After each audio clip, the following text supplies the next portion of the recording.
Hello, and welcome to Sideways. Do you ever find yourself getting lost in places that other people find familiar, or have you ever been teased for your very poor sense of direction? If so, then this week's episode on, I've got to remember what it's called now, Developmental, Topographical Disorientation might be exactly what you've been looking for. I this week learnt some new stuff about my friend Martin, even though we've known one another for, well, longer than I care to think about. And turns out that some of the things that I thought were in the past his truculence and laziness are part of difficulties he's had all of his life. So it was a very informative episode for me this week. Not only that, but you also heard about a young woman who, claiming she suffered from debilitating anxiety, was given financial benefits that she spent in what I think we could, well, being very kind, we'd say, spent in an unusual way. Let's just put it like that. And I've lost the dog. Where is she? Nellie? Oh, there she is. And yeah, for my own part, whenever I get lost, apart from the time that it happened when I was about 7 in Hothfield Woods, I just rely on these two dogs. Anyway, the sun's shining. It's spring-like this morning, and all is well currently, and I hope it is with you too. So it only remains for me to hope you enjoy the episode, and if you are someone who celebrates Easter, wish you a happy Easter weekend with lots of chocolate, but not too much. DTD.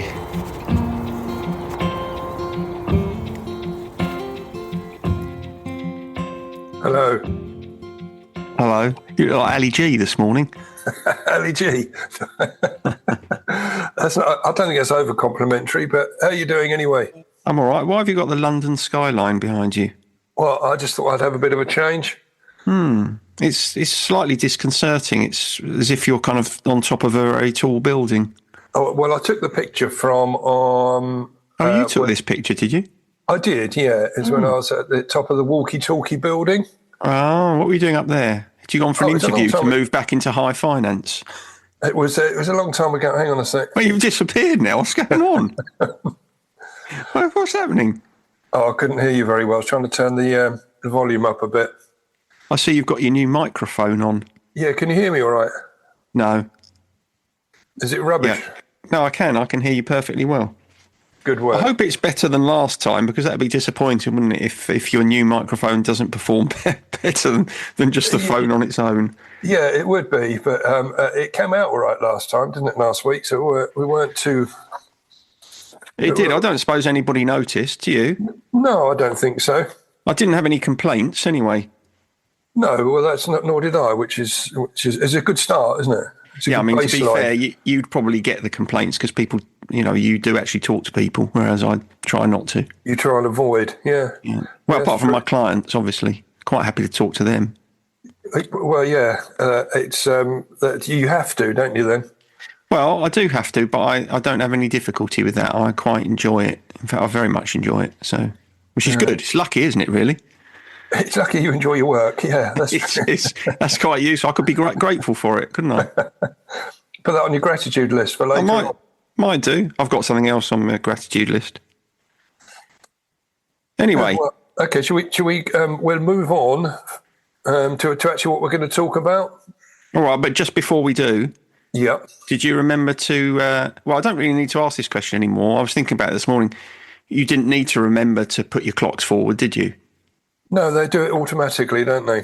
Right. So I'd just like your perspective on this. Okay. I feel that the automation of that with our phones and watches has made life easier, but not better.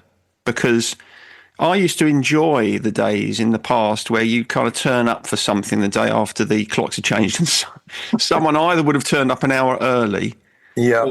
or they wouldn't be there at all, and they turn up an hour later, either not realising that the clocks had changed, or they'd be all flustered and they'd realised, and nothing they could do about it because they were up 45 minutes too late.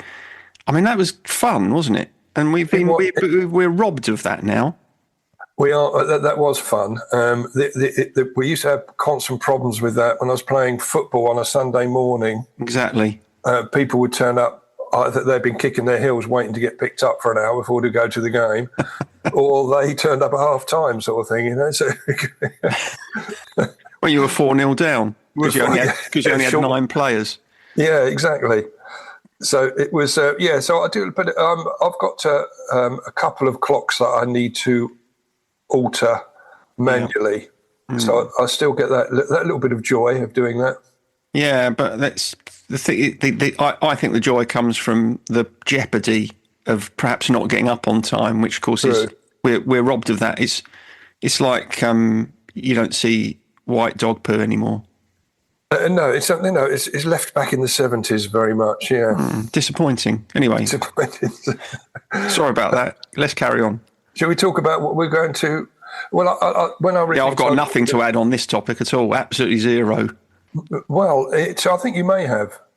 You may have, okay. Because the heading of my notes it's a bit of a mouthful. But I'll go on. Is that what your notes are called? It's a bit of a mouthful. That would be. We could do one on that, couldn't we? Well, but this is called Developmental Topographical Disorientation. Yeah. DTD for short. Yeah. And I might use that I would. acronym going forward. I would. But it's something that I've known that I've personally had symptoms of for many years, but I've never sort of had a name to put to it. Oh. And it got really bad during the time I was in the madness. So it wasn't caused by drink, then, you don't think? No. It's childhood onset. But I do see it crop up with those in the early stages of recovery. Yeah. So it is relevant to what we normally talk about.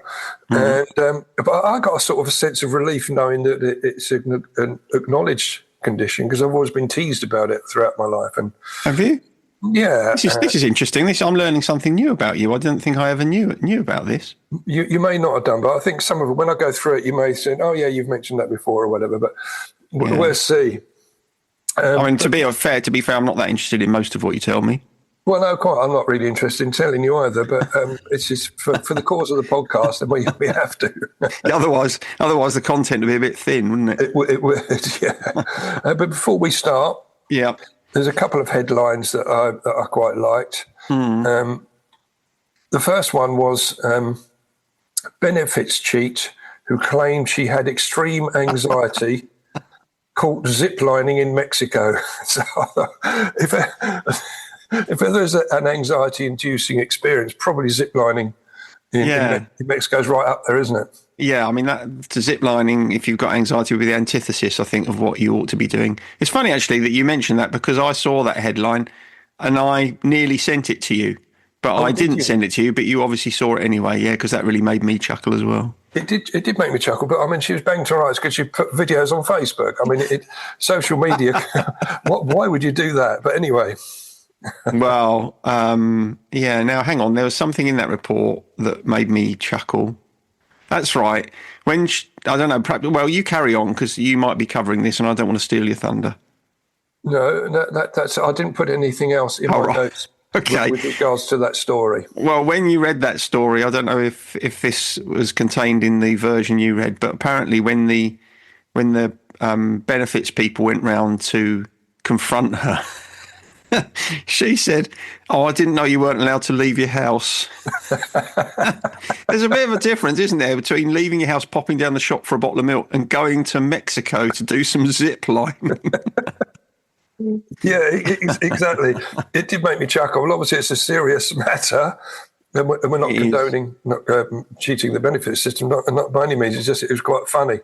The way it panned out. It was the headline that made it funny, wasn't it? I mean, you have to laugh at stuff like this, don't you? Because people, honestly, what goes through people's heads, absolutely ridiculous. Very little by the thoughts of things. Well, by the looks of things, it's there was nothing. It wasn't the only thing she'd done, though, was it? There was all sorts of things, all sorts of holidays she'd had, and having her nails done, and all manner of things with her ill-gotten gains. Yeah, well, it's a disgrace. It is a disgrace. Anyway, there we are. Well, also is a disgrace. Well, it's quite funny, but not for the chap involved in this one. Yeah. Because the headline was "Man who looks like Jeffrey Epstein says his life is a misery." Now we've talked about lookalikes in the past, haven't we? Yeah, because there's a guy, wasn't there, quite recently who looked like the bloke who felled the Sycamore Gap tree, and he had to wear a Rod Stewart wig, didn't he? That's right. Yeah. Well, this guy's considering this. He's a Turkish man, bless him. And first of all, he hadn't actually heard of Epstein at the time when people started hurling abuse in the street. Hang on, but Epstein's dead. Well, quite, yeah. Right. Okay. There's all sorts of conspiracy theories, anyway, isn't there? Oh, what, that he's still alive and being protected by Andrew Mountbatten or something? There's all that going on. So, people are shouting at him in the street, and he's considering wearing a disguise. Yeah, a disguise to go. He's going to grow a beard, but I think probably wouldn't. But the pictures show he does look very much like him. Does he?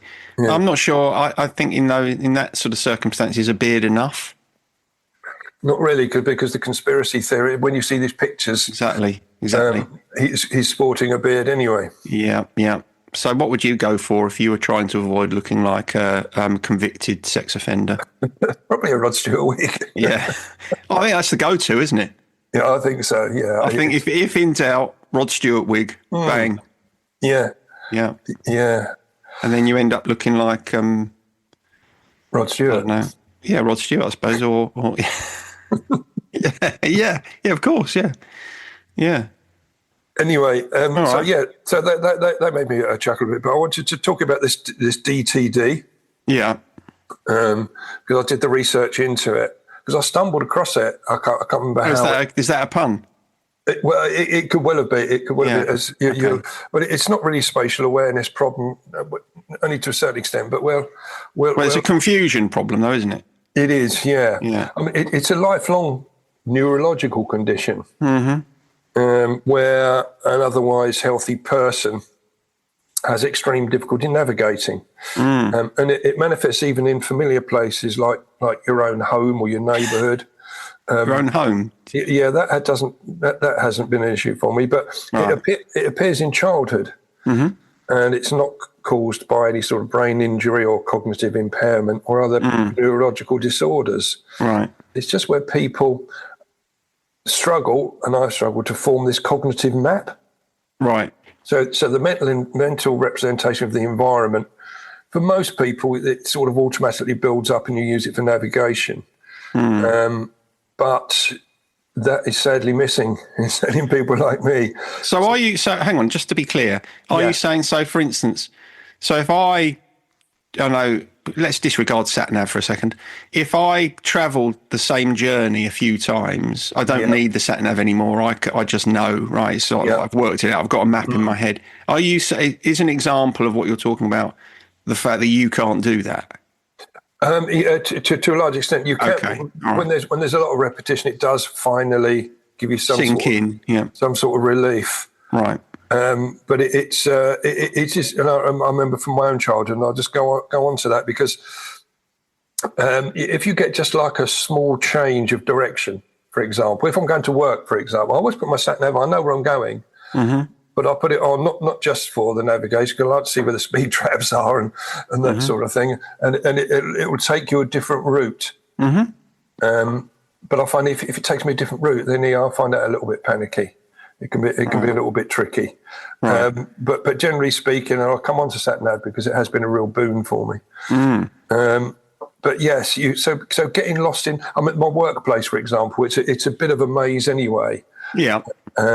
And even though the length of time I've worked there, I still find I can still get lost. Right. Okay. But it is everyone finds it, especially the poor people coming in are just newly into the rehab, newly into recovery, where it does. It's much worse at that stage. But you're talking about a kind of the difference here between the sort of natural confusion that one might have in a place that's has a complex layout, and someone who might take longer than might seem reasonable to feel comfortable with that layout. Right. Okay. We do. And we've had to put signs up to direct people. For you. It's been a great of use to me, but it was supposed to be for the residents. Yeah. We've had people been there 12 weeks and still don't know the way around. Not that many, and we'll come on to percentages later on. Right.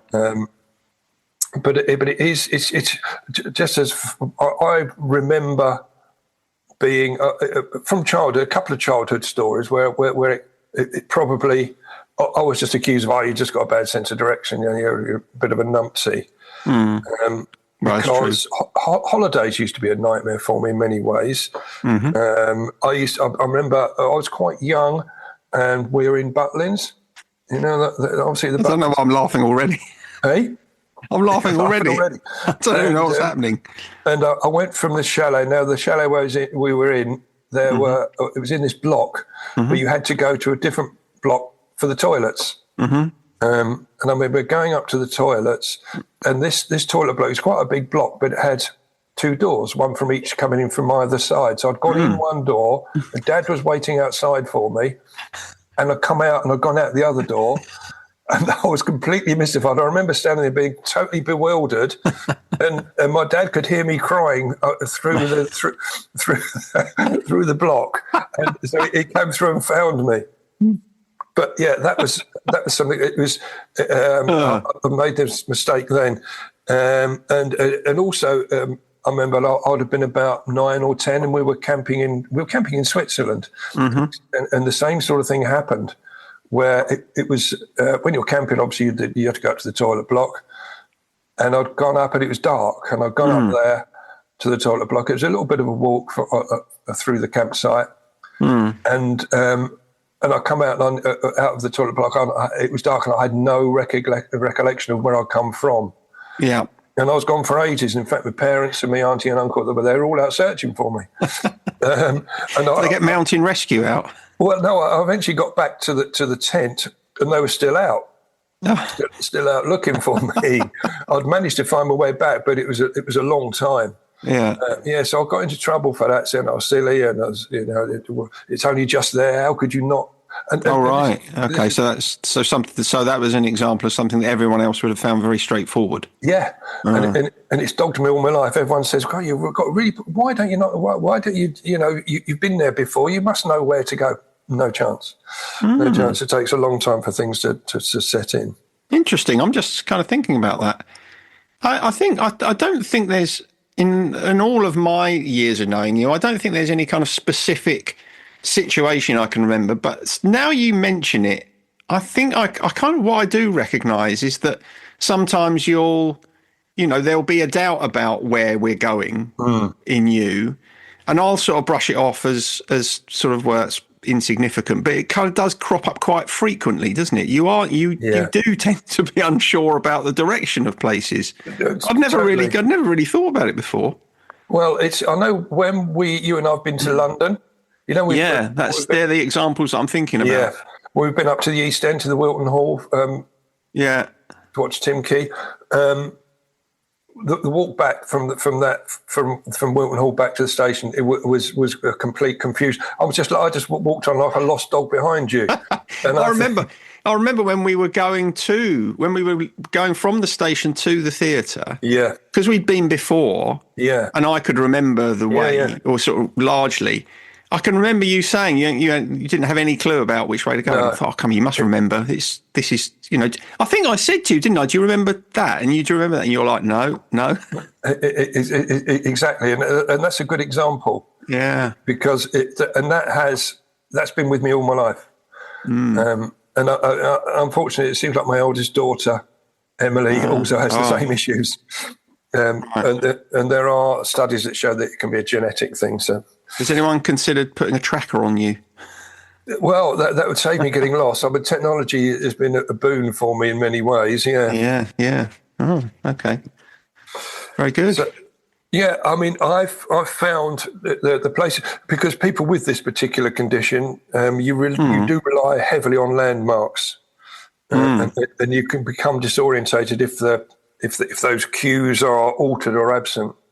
So if I'm going somewhere in a building, especially if it's a reasonable time since I've been somewhere, the building has changed, or change the colour even, and it can disorientate me. So yeah. So let me ask you this question. Yeah. So, I mean, we can all get kind of lost going places, can't we? And obviously that's kind of anxiety inducing if you're late for a meeting or you've got an interview or something like that. But in your case, if you're going somewhere and you're not under any time pressure, okay, but you lose your bearings, you're like, I haven't got any clue where I am now. Does that in itself create in you a sense of anxiety and panic? Yeah, it does. Right. Yeah. Okay. And is that anxiety and panic, maybe you can't answer this question, but I wonder if that anxiety and panic comes from this kind of feeling, oh, I'm lost, I'll never find my way back. Or is there also some kind of self-judgment in it? The sort of, oh my God, I've done it again. I don't know where I am, and it's ridiculous, that sort of thing. Yeah, both of those. But yeah, the self-judgment comes from having it banged into me that why have you got such a poor sense of it? So from childhood experience, it's sort of dogged me ever since. Those negative comments about it. Yeah. And so it has been frustrating that it hasn't really improved. Yeah. Well, I mean, it sounds like the sort of thing that probably wouldn't improve. Sorry, I'm just looking at a very fat man with a Bible. What, is he come to knock at your door? No, I think he's going to church, isn't he? Oh, right. Oh, yes, of course. Yeah. Anyway, sorry. Yes. So it's quite tricky because they don't really know what causes it. It's only a relatively recent phrase that has been allocated to this particular condition. Okay. And there's been studies in 2024 and 2025.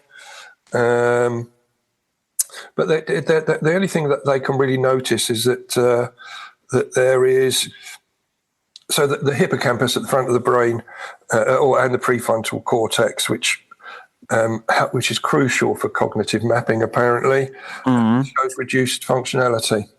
Okay. And, which impairs this navigation ability. So essentially, the best guess is you were just born like this. Yeah. With your brain formation. Yes. In that way. Okay. Exactly. Which is why genetics plays a big part in it as well. Yeah. Because I think, thinking back, I think my mum had the same issues. Right. So it seems something that can be passed on. Did she go out and look for you on the mountain in Switzerland? No, she had. Or wherever you were. Because I'm going to say that's literally like the blind leading the blind, isn't it? Yeah, it would be. Luckily my dad was. I mean, he'd driven from here to Switzerland. Right. So he knew his way without a map. He would look at a map once and say, "Right, I know where I'm going." Wow. But I don't know about you, but before Sat Nav, my AA book of the road was a constant companion, open on my passenger seat. Yeah, I wouldn't go that far, but what I do certainly think, yes, I certainly had an AA book of the road that I relied on heavily. But what I've noticed with the advent of sat-nav is, I think it does make your sense of direction worse. Because it atrophies, doesn't it, that ability? You don't really need to use it anymore. So I can understand that for someone like you, sat-nav's been hugely useful, but of course, going back to the point you made a minute ago, you probably have fewer chances to improve that skill, don't you now? Because you don't need to. Absolutely. Absolutely. But I don't think it's a skill that will ever improve particularly. So I have to rely on whatever aids are available. How were you in orienteering at Scouts? Oh, well, I was just going to say, that was okay because you had a compass. And so okay, yeah. You had a compass and a map. And so I was always all right with that. Yeah. When you used to carry an emergency tenner, why didn't you carry an emergency compass as well? Well, the compass is fine, but without a map, it meant nothing to me. Well, an emergency map as well, then. Well, you could have kept a pocket AA book of the road in your back. I'd have had to go everywhere with a rucksack, wouldn't I, full of aids? Yeah. Which is used to have problems at Probably a lot of people do at festivals, especially if you leave your mates to go for a wee and you've got no idea to find them again. Yeah, but even I, who don't have that problem, if I'd gone to the toilet at a festival, I would agree to meet you underneath the Iron Maiden flag. Or near the pizza stand where the pizza rotted your jeans. and that's the sort of thing you have to do. But again, I would never, as long as the flag is consistent, it's fine. Yeah. If they moved, you'd be in trouble, wouldn't you? Oh, absolutely, I would, Yeah. Okay. So when they did studies to see how many people have this, because as I say, it's relatively recent they've decided to do any sort of research into it. Okay, yeah. Which is why probably I've never really come across it in the past. But they found there was around about 3% of the population had this. Well, that's quite a lot. It's higher than they thought. But this is, we're moving from non-diagnosis to potential diagnosis. So I think that's going to naturally inflate the figures. Because there's no real standardized clinical tests as yet. They're developing that. And they use things, they call it something I've not heard of before, but you might have done, they use a tool called the Familiarity and Spatial Cognitive Style Scale. No, not something I've used. No, exactly. But if you can do tests, they do like a computerized navigation test to help assessment. And so they go through route learning, landmark recognition, and that sort of thing. Is that online? Because if they have it in a test centre, you probably wouldn't be able to find it. You wouldn't get there in the first place, would you? No. Or if I wanted to go out for a wee from the sitting at the desk doing the test, I'd be gone. I'd be in the next town before I'd say back. I'd say, Mr. Pankhurst, we only seem to have received half your test. So presumably... Sorry, go on. No, suddenly realise I'll be on the missing persons list for ages, yeah. So presumably this problem can also occur if you've had a kind of traumatic brain injury or something. So this is really about separating those whose symptoms are explainable from those whose symptoms appear initially unexplainable, right? Exactly. Every other sort of function in the brain is fine. It's just this issue. It's a matter of opinion. Well, it is, and I'm sure there are some things which are complementary to the issue that go alongside it. But certainly, I would say that prolonged drink or drug exposure would aid this particular condition. Well, it does, doesn't it? Because I mean, some people do have what's the word I'm looking for? A deterioration of their capacity because of their prolonged use of drink and drugs. Yeah, I think all the cognitive functions take a hit, and I think this would be one of them, certainly. Yeah. Yeah. So just to explain what it's like with, and I was reading through the symptoms you've learned and said, I relate to that. So the first one, and you touched on it, this feeling of lost in nothingness when deviating from a known route, and I do get that. You do feel completely, completely away from anything. You think, there's nothing that you can recognise.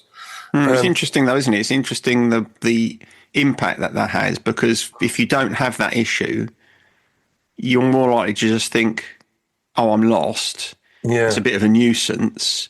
But as you say, there's obviously something else that kind of takes over this illogical, perhaps, but feeling that I'm going to be lost forever. I'll never find my way back. That sort of thing, which is kind of childlike, isn't it?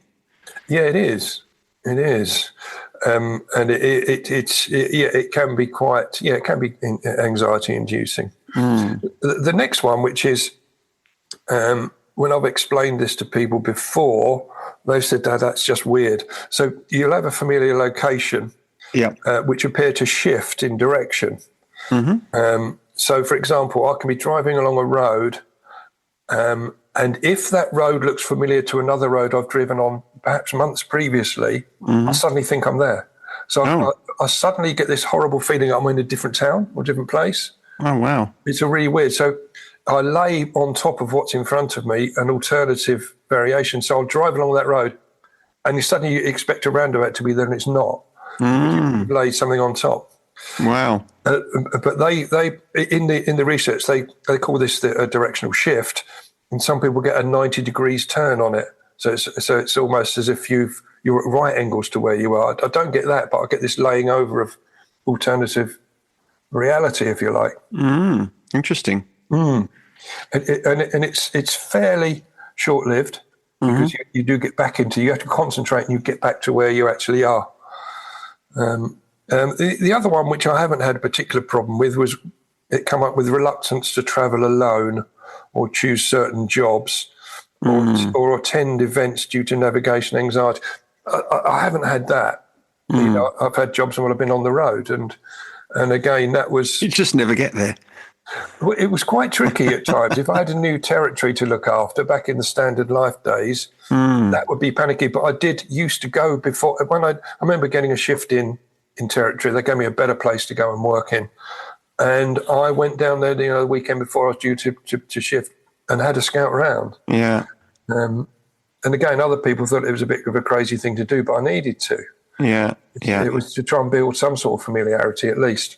Yeah. Yeah, well, that's what people do, isn't it? You kind of build strategies that will mitigate the difficulties that you have. Which is why I'm always early for things. Yeah. I'd much rather get somewhere, give myself plenty of space and time to get there early and sit around the corner for 20 minutes, half an hour, rather than have that. Because if you are on a time limit, the anxiety increases dramatically. Yeah. Alongside this anxiety that you don't know where you are. Yeah, because I imagine if you're panicking about being able to find somewhere, that impairs your ability to find it even more. Yeah, it does.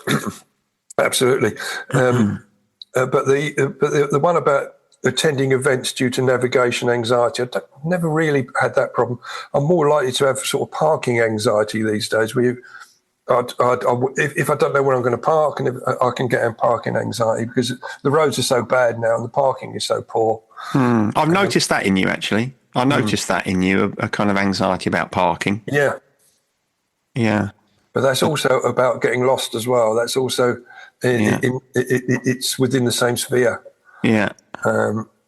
So I quite like the fact on the phone I've got now, when I park up, where it tells me where I've parked as well, and it will navigate me back if necessary. So you can find your car again afterwards. Find my car, because I think everyone's had that situation. We walk back to a multi-story car park, and you're searching around on the wrong level for your car. Yeah. Certainly at the airport. Yeah, when you forget to write down which car park you're in and which level, and then you get back, you think, I'll remember that, and you get back, and you just don't. Yeah.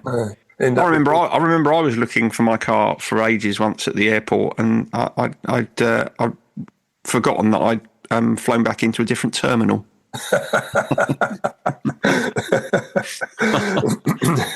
Yeah, so that was quite bad. Yeah, it is. But you end up reporting your car stolen and everything, don't you? It's not great. Oh dear. But that's about it. Just a part of the coping strategies. Yes, which they go through, and we've already touched on it. GPS navigation, an absolute massive boon for me. As you say, it does stop you learning, but at the end of the day, I was having trouble with that anyway. Yeah. But landmark-based strategies. Yeah. Now, do you know the things I like to see whenever I'm going to town? Do you know that big yellow storage? They're hideous, aren't they? The big ones. They're painted yellow. Love those. I can't even think of one. No, I can't even think of where there is one. No, there's one when I'm on my way to visit my youngest daughter. Oh, okay. Down in Surrey. Right. I always feel this sense of relief when I see it, and I know I'm nearly there. And you know you're on the right track. Yeah. So route overlearning. So repetition, not just that would be okay for normal people, but that have that it takes an awful lot of times of repetition to get it in there. Yeah. But you can get there eventually. Yeah. And apparently they're just, it's not clinically validated as yet, but they're looking at cognitive training research at the moment too. So there are better ways of dealing with this. Well, I've got a suggestion. Wise up. No. I wouldn't be that unkind and unfeeling, even to you. But are you familiar with King's Wood near Charing? Do you know it? Kingswood near Charing. It is a wood. It's called King's Wood. No. Anyway, it's a massive woodland. A couple of years ago, I might have told you this, it was in the summer and I took the dogs down there for a walk. I'd never been there before. Parked in this little car park. Off we went. Lovely, really gorgeous day, walking around. Suddenly realised I've got no idea where I am. You kind of look around. All the trees look the same. Obviously, that's the thing about trees. And I thought, I've got no idea where I am. I'll have to get Google Maps up, find out where my car is. Got my phone out, no signal. Oh, no. So I was in the middle of this woodland. I mean, we'd been walking for an hour. I had no idea which direction to go in. I said to the dogs, let's go and find the car. Off they went. I just followed the dogs. They took me straight back to the car. So, yeah, if you have this problem, get yourself a dog. Wow, yeah. A navigation dog. What a great idea. Toby used to do that. If Toby used to run off sometimes when we were up at the Heath, and I'd look around for him for hours, and I'd come back home, he'd sit on the step. just taking himself home. I do remember him doing that. He was a crazy dog, wasn't he, anyway? But yes. He was. Homing dogs, that's what you need if you have this problem. It is. Yeah. But I think it's why also, have you watched, I'm sure you have in the past, the Blair Witch Project? No, I haven't watched that. I can't watch any of those. Can't watch any of those films. Too scary. It's probably the scariest film I've ever watched. Yeah, horror film. Yeah. And when I say to people about that, they say, "Yeah, it's quite scary," but I think the level it takes them to a different level because they get lost. They're walking for 4 hours and get back to exactly the same place they were. Oh yeah, that's quite bad. And that raises raises horror to a different level for me. Yeah. So yeah, but I recommend it as a watch. Yeah, I'm definitely not going to watch that. I can guarantee it. Didn't think you would for one moment. I've never been able to understand. I mean, I don't like adrenaline. I'm not an adrenaline junkie at all. But I don't understand the whole concept of deliberately frightening yourself. Why would you do that? No, I'm not a fan of horror. Well, why would you suggest me watching the Blair Witch Project? Because I think it's because there's you don't actually see anything horrible. It's just all it's the tension. It's the tension. I can't stand it. It's suggestion. Yeah. And I think it was one of the first of the genre of the handheld camera, which gave it this reality. Yeah, horrible. So I think it was very big at the time, wasn't it? And it was. Yeah. But I have got it on DVD if you want to borrow it. Yeah, I'm aware of that. I can't stand anything that has a lot of tension like that. In fact, quite often, if I'm watching something on the television, a serial or something, if it creates too much tension in me, I have to then Google the ending so that I can watch the rest of it in comfort. Okay. Yeah. So I just don't like it at all. It's too much. I find it overwhelming and anxiety-inducing. I'm not going to do it. No, and you've made your position very clear. Thank you. Good. So that's really it. Well, that's very interesting. I've outed myself today of having this certain condition. Yeah. Do you feel better having told everyone about it? Absolutely, I do. Yeah. Hopefully, people will have an understanding when they see me wandering lost. Aimlessly. Aimlessly. That's what we're looking for. Wandering aimlessly around. Yeah. Well, I mean, that's nice. I hope you found it cathartic. It does. I mean, obviously, I'll be very understanding whenever I see evidence of it. No, now I've told you, you're just going to take the piss more, aren't you? I mean, that must have been particularly disturbing when I knocked the lens out of your glasses at Upton Park because you couldn't even see then. No, and I was always very pleased when you said you were going to drive to the game. It made things considerably easier. Yeah, you do prefer it if I drive, don't you? Yeah. I don't know why you've never told me this stuff. I just always thought you were lazy. And that's the perception. I didn't really think that. No, I'm sure. No, the perception is I'm just a bit daft, and obviously it's got a bad sense of direction. But it is a bad sense of direction, but it's taken to another level. No, I think I've noticed, but when I've noticed it more in recent years, I've thought don't take this the wrong way. I've just thought, oh well, we're getting older. Maybe you just don't feel quite as confident now. Yeah. But it's not that, is it? It's just that this is something that you sometimes find more challenging than other people. Absolutely, yeah. Yeah. All right, good. Thank you very much. That was very enlightening. Thank you. Well, you'll be able to, with your clients, you may well come across someone that has it. I've never come across this. No. Never.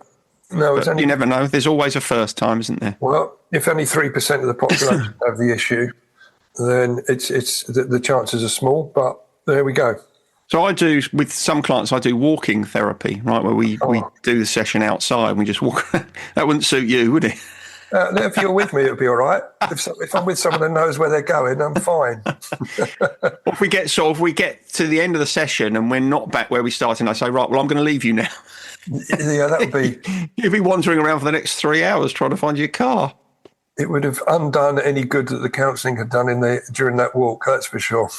Yeah, that's right. I'd sort of help you to deal with your anxiety, and then it would reach a crescendo. And then induce it, yeah. Yeah. All right, good. Okay, good. What's next? Conundrum feature. Okay, well, I've got a good one for you today, because I thought I'd try and do one that is broadly on the topic of confusion. Okay. Right? And I've got this one because I genuinely like to know the answer to this. I don't think this is something we've ever spoken about. So here it is. I've called it the foggy relapse. Foggy relapse. Okay. Yeah. Not Foggy Dewhurst from Last of the Summer Wife. A person early in recovery behaves in ways that look like relapse, erratic, withdrawn, unreliable, but they insist they're clean. How do you act on their apparent confusion? I mean, obviously, I'm not thinking about this in terms of you being in the rehab facility, because you'd be able to test it, wouldn't you? Well, exactly, yeah. I'm thinking more, I suppose, peer support in situations where you'd have kind of no option really but to take that person at their word. And that's the issue. That is the issue. You do have to take it at their word, but the phrase that often comes up in peer support groups is like, you can't kid a kidder. Mm-hmm. Okay, if the symptoms are there, it's almost definite that someone's used. So if someone in early recovery is, whatever words are used, erratic, withdrawn, unreliable, would you say then that is almost always indicative of a relapse, or can there be a sort of cognitive mist that occurs early in recovery that would cause people to behave in those ways as they start to come to terms with sobriety? It's pretty accurate to go on your gut feeling on this one. Okay, right. Because you tend to find that those symptoms that you've just mentioned disappear really quickly once you put down the drink or the drugs. Right. And so if someone is sudden, especially if they've had a period of sobriety, and then suddenly they revert back to those old ways, it's almost definite that the reason is because they've picked up. Mm-hmm. But you can't being taking an accusative sort of stance is not great. But you've got to be there to support and to help them. Mm-hmm. Because I imagine that must happen a lot. That even if someone has lapsed, that they would say they haven't, and kind of, for some people, that's just part of their process. It's the old habits, it's the old behaviours, which you constantly deny it when you're in the madness that you've got a problem with it.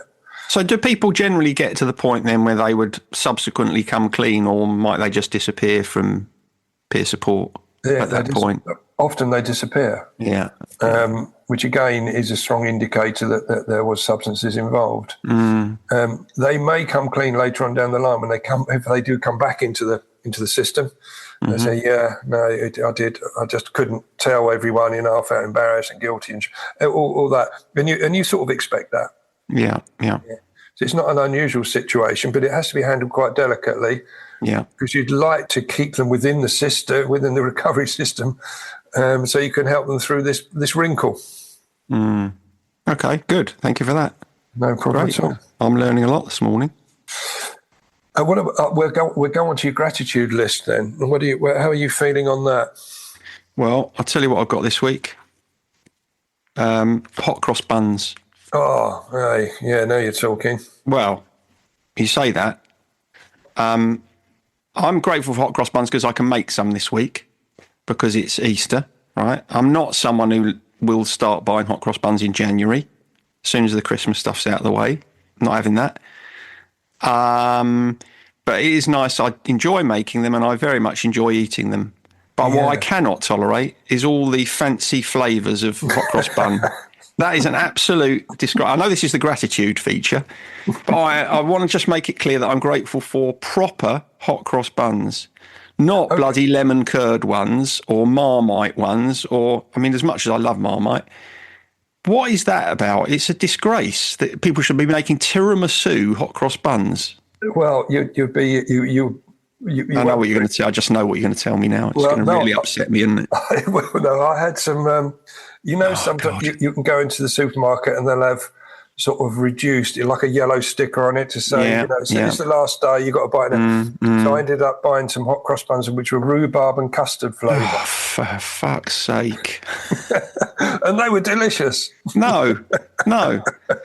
A rhubarb and custard bun, fair enough, but it's not a bloody hot cross bun, is it? What do you think Jesus would say? He'd be absolutely up in arms. He would. I'm sure he'd be happy. He was a relaxed sort of guy, wouldn't he? No, he wouldn't be happy. I think that's tantamount to taking the Lord's name in vain. Do you reckon he'd have turned the tables over like he did in the temple? He would. He would. He'd have proper kicked off with a flipping whatever it is, a cranberry and chocolate hot cross bun. Disgusting. Yeah, rhubarb and custard, but I'm quite happy with the different flavours. Yeah, bring it on. No, disgusting. Stop it. So, do you have your hot cross buns? Do you put butter on them? No, I rarely do, to be honest. I like a fresh hot cross bun, just eaten like an elephant would, a bun. Oh, okay. So you don't cut them in half, put a bit of butter and jam. No, not jam. I mean, that's proper gilding the lily, isn't it? No, I mean, if push comes to shove, if they're a couple of days old, if they're getting a little bit stale, fine. I'll put them in the toaster. Might have a smear of butter on them. But on days 1 and 2, no, I'll just have a bun. Thank you very much. Okay, so you just eat it. Yeah, okay. And not a bloody rhubarb and custard one either. I'll get some sent to you. Yeah, I'll tell you what I'll do with that. Straight in the bin. Disgusting. Well, my gratitude list, the item on my gratitude list is food-based. Oh. And I'm sure you'd be alongside this one, but it's homemade cake. Well, yeah, I'm definitely alongside that one. The reason I've put that down is because I worked last Sunday, and at the weekends it's a different vibe in the rehab. You're not running groups; it's just looking after people basically. But one of my fellow co-workers, she brought in a lemon drizzle that she'd made. That's funny, isn't it? I was thinking this is going to be a lemon drizzle cake, isn't it? Yeah, and sure enough, it was. Because when you work on a Sunday, we often bring in snacks. We'll bring in different bits and pieces. Yeah. I took some. Did you take some rhubarb and custard hot cross buns? No, I didn't have them at the time. I took some Pringles in and some chocolate and that sort of thing. Yeah. So we all goes in the middle. There's only 3 of us working, and we all we dig in. Right. But there's something different, isn't there, about homemade stuff? So very much so. I knew you'd appreciate that. Yeah. And the lemon drizzle. I mean, it's a classic, isn't it? It is, and it was jolly nice. Have you ever made a cake? No. Do you think you will ever make? I mean, of list of things, it wouldn't necessarily be. Obviously, it wouldn't be on a bucket list. No. But do you think it's something you'll do? Before you die, make a cake? No. No. Got no particular desire to. No desire to. I mean, it'd be quite nice, I suppose. Yeah. But I've never had the impetus or the motivation or the desire to do it. No. Even though I've just eulogised and said how lovely they are. Exactly. That's why I'm asking. It's like this is a joy that is open to all, isn't it? It is. I mean, anyone can make a lemon drizzle cake. I mean, obviously, not all lemon drizzle cakes are created equal. But if you particularly like cake, you can make it. Yeah. Yeah. Interesting. Yeah. No, I can't see it happening, but you never know, do you? No, you never know. No. Perhaps when I retire, I'll think, I've got some time to, you like to look at new things, don't you, new opportunities. Yeah. I may get into cooking or something, or baking. Who knows? Yeah, you might end up on the Great British Bake Off. There's a long leap between where I am now and that's for sure. That'd be annoying if you got on the Great British Bake Off, because I applied once and I didn't get on. And if you got on, I'd think I'd feel cheated. Yeah, I was just thinking, if from someone that's never baked before to get, it's more than a couch to 5K situation. Oh yeah. Well, I don't know. I don't know if it is. I mean, to make a basic cake, I don't think is harder than couch to 5K. isn't it? No, I don't think so. No. I think they made a mistake. I'd have been good on the Great British Bake Off, I think. I think you would have done it, and you're not allowed to apply again? No, you can apply again, but, I thought, well, if you don't want me, sod you. Oh, so you had attitude. Gotcha. Yeah, that's I might apply now because Nigella's the new one of the new judges, isn't she? Oh, right. I can't be doing with Paul Hollywood. I shouldn't have said that, should I? Because if he hears this, I'll definitely not get on now. No, exactly. I don't suppose you even know who he is.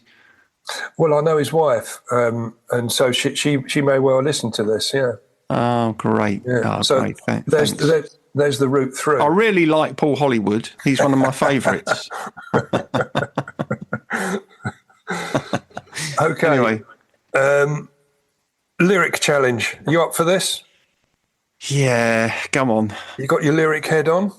Well, yeah, come on. We'll see, won't we? Okay. First, I won't go through the rules. No, please don't. First one for 2 points, then. Yeah. The lyric is, "It's been 7 hours and 15 days since you took your love away." Yeah. Right. It's quite an unusual lyric, isn't it, that one?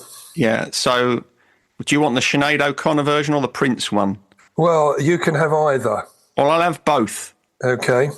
Nothing Compares to You. It is. I'm pretty sure he wrote it and she covered it. That's Do I get a bonus for that? That's my understanding. You don't, but it's nice to fill in some of the gaps. Yeah. Yeah. I've got another gap filler here, which is which work.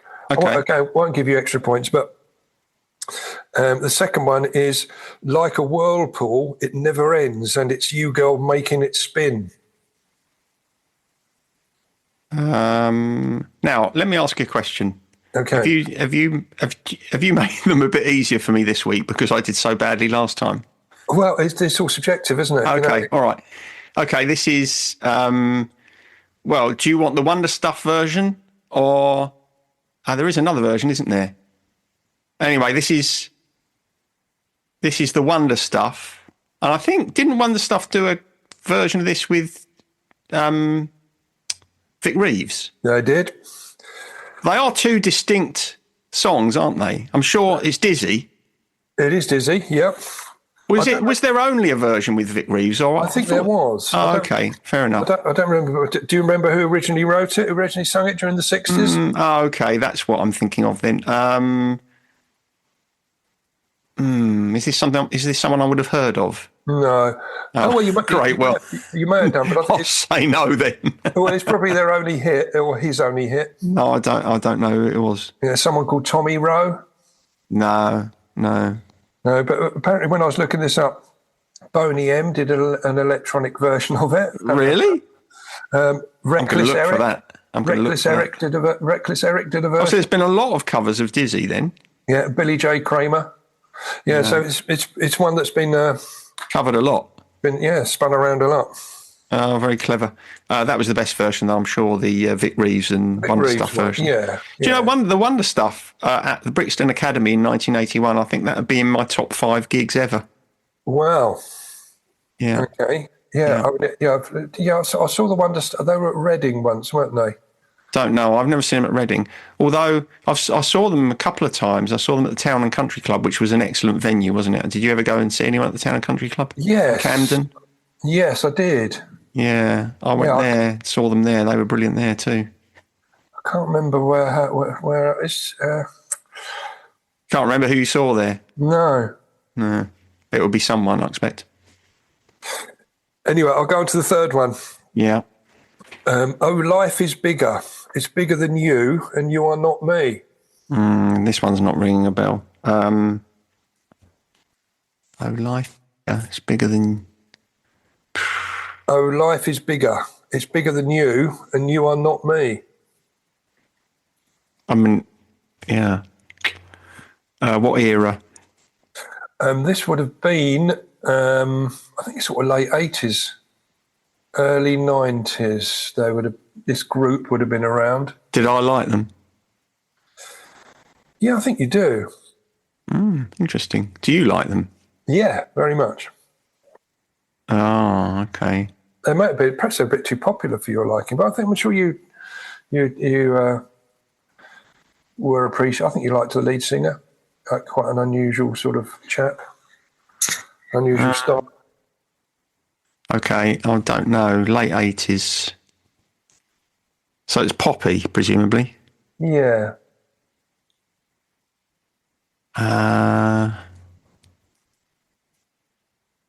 No, I don't know. It's not King, is it? No. They were much bigger than King, that's for sure. Oh, really? They're a classic. Are they still around? No. I don't know. I don't know this one. Okay, it's Losing My Religion. Oh, REM. REM. Ah, yeah, I do quite like REM, but they're one of those bands where I'd say, yeah, I quite like their stuff, but I'm not really very familiar with a lot of their stuff. I think I've got a couple of REM albums, but I wouldn't say I was an aficionado. No, they're probably one of those bands where people have perhaps their greatest hits rather than know them deeper than that. Yeah. Yeah. Okay. Well, I struck out on that one then. You did, but the 4-pointer. Yeah. Honey came in and she caught me red-handed, creeping with the girl next door. Yeah, I know this one. Oh, you do? Yeah. This is Shaggy, and it wasn't me. Exactly that. So you did well. You got 8 points. I got 8 points. That's almost my record, isn't it? It's equalled your record. Is it? I thought I got 9 once. Oh, did you? I think I might have done. I think you said you didn't want the extra point. Oh, yeah, that's true, actually. Yeah, all right. That is probably equalled my highest score. Yeah, let's not beat my highest score because that feels like too much pressure. Yeah. Then, there's no headroom. There's no max headroom. You'll get complacent. Yeah. Going forward. Yeah. Oh, that's good. Oh, I quite enjoyed that this week. I was all right. You were all right. Yeah. Yeah. And you probably, if you'd thought harder, you may well have got the REM one as well, mightn't you? I don't know. I don't know what you think, but when you hear a lyric, it either rings something in your head or it doesn't. If it doesn't immediately get you, I don't think there's any way of finding that one. No, you're right. It's difficult to, and also if you do get an inclination as to what it is, and that inclination is wrong, you can't get it out of your head. No, that's right. And what's annoying is quite often when you tell me what it is, I can hear it in the song. Yeah. That's frustrating because I think, oh, yeah, of course, I can hear that lyric being sung. But there we are. Good. All right. Good. Excellent. It's enough then, isn't it? It's spot on, mate. Yeah, nearly an hour. Yeah. So this episode's going to go out on Maundy Thursday, isn't it? Maundy, yeah, because it's Easter coming up, isn't it? Yeah, yeah. Mm. And so people will be able to listen to this at their leisure over the short Easter weekend. Yeah, yeah.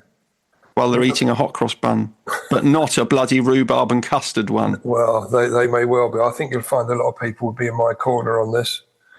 Well, can you let us know how you feel about the non-traditional hot cross bun? Yeah. Because I think it's a bloody disgrace. Yeah, and I think it's marvellous to have more choice. Yeah, I'm going to run into the church now and shout about it. Yeah, run it past the vicar, see what he thinks.